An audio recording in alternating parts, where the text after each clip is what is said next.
Welcome back. I'm so glad you could join me here again on One Man's Tracks. Today's episode is a more post-punky new wave flavor. This is an album out of this millennia. I'm in the future now, guys. I'm back. I'm here. I'm with it. I'm hip. Trust me. I'm with this new wave of good music. I'm just a little bit slow to catch up. Today we're checking out Hard-Fi. This is Stars of CCTV, coming out of the UK in 2005 by Necessary Records. And as kind of nondescript and sort of ugly as it is, this album feels a little bit necessary to my collection right now. This just so happens to be one of those CDs I can't quite put away. I listened to it once or twice, it's getting in my head, it grooves a bit, and then I drift away, not sure, kind of tried not to think about it for a while, and then I put it back in, and man, do I not regret it. This is an album of all kinds of different flavors and sensations, from a harder, heavier punk sound to a poppier new wave vibe. This album delivers far more hits than it does duds. If you have a minute, let me lay them out for you.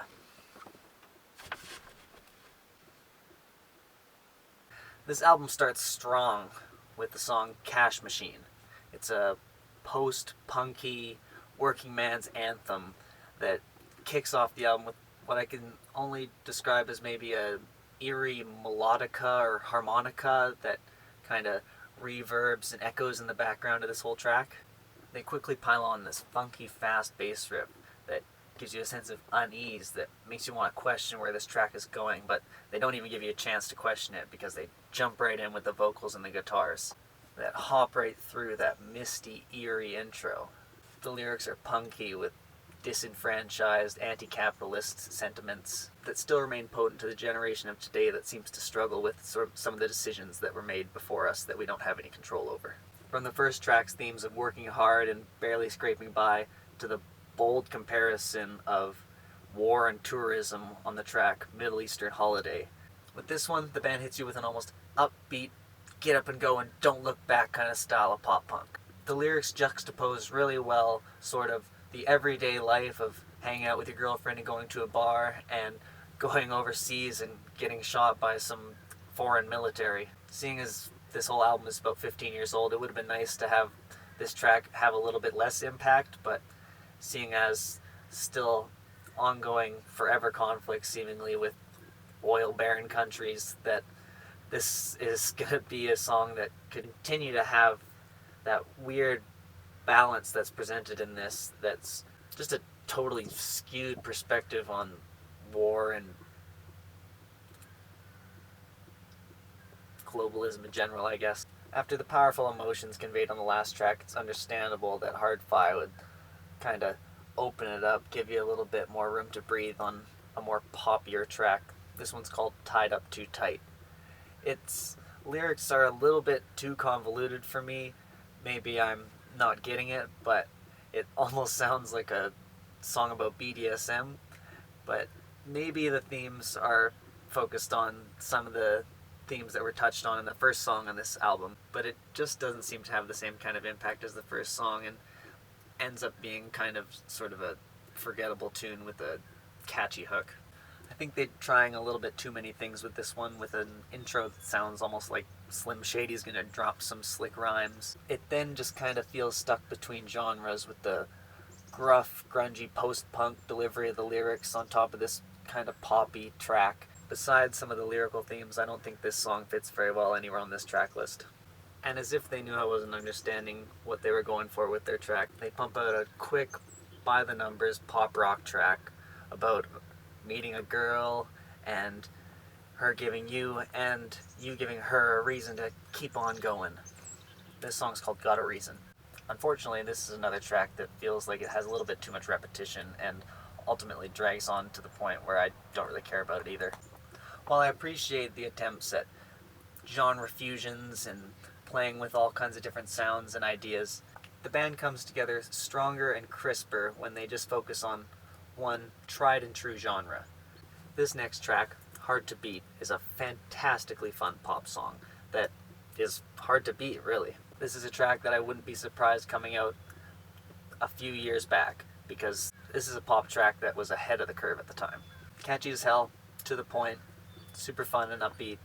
This track exemplifies the depths at which hard-fi can go to induce all kinds of different emotions and feelings on one little quick album. They go back to a more pop-punk fusion with the track Unnecessary Trouble. This is a track that demands the listener to pay attention to unjustness and hypocrisies and call it out when you see it. It's got some similar issues to the track Got a Reason, but the punchy punk hook and chorus are enough to make this a headbanger. Coming across the halfway line on this album with the track Hold On Now.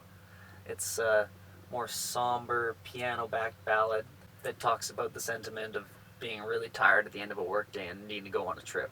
Once again, kind of digesting the feeling of being trapped in this whole rat race. It's a somber, reflective track that touches on sort of the great things that were in the past and what we need to do to get there in the future. It's the sad breakup song of the album. Sort of makes you feel like the reason and Got a Reason just wasn't quite enough. More of a brief fling than a long-term lover. The band turns the volume back up with the reggae-fueled punk track Better Do Better. It builds super well to the potent chorus of "You better do better than that!" I did a little bit of research, and this song tells a true story about one of the band members' girlfriends who cheated on him. He found out, and then she came and begged to take him back, and so he got the super satisfying opportunity of telling her, "You better do better. Don't come back." It's nice to have a song that shows the value of someone's self-worth. Coming down the final few tracks of the album, you're met with the darkest punk track of the lot. Another true story. This one's called Felt Them, is Singing Out. It's a song about a friend who basically loses everything and his life falls apart due to alcoholism, turns to robbing people and goes to jail and ends up actually killing himself. It's not the first time that death is mentioned. It's not the first time that death is referenced in this album, but man, it is potent here. The powerful vocal performance and the rough guitar really just drives this one home and hits so hard that it leaves the hole right where it wanted to. Heartbreakingly beautiful. Returning back to the more focal point of the album, the disenfranchised, sort of anti-capitalist, punky feel of it, the second to last track, Living for the Weekend, is another one of those working man anthems that rocks hard and that has some great relatable lyrics to most middle to lower class people. It's got a driving pop beat that is a much needed pick-me-up from the last song. Finally, the title track is the one to close out this intense listening experience. It's more laid back with a guitar and a subtle backbeat. This is the most indie flavored pop punk song on the album. It sticks with a theme of modern dilemmas like being constantly watched and needing to resort to crime to get any kind of fame or money. I really appreciate the matter-of-fact tone in which this one's presented and how it touches on the consistent themes and really ties the album together.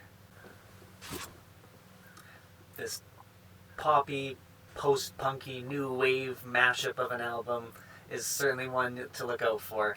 I'm curious where they took their sound from here. If I ever see another Hard-Fi CD, I'll definitely pick it up. Another great album to take on the road with you, particularly if you skip the third and fourth track. Hard-Fi manages to deliver on a spectrum of different genres, really nailing it when they hone in on one or two. Keep your eyes out for this sort of ugly, oddly named little nugget. Thank you ever so much for watching. If you like this, do the thing, subscribe. I'll be back with some more of these thrift store, garage sale CD reviews as soon as I can get the confidence up to sit down and film another one. Take good care, everyone. Have a great day.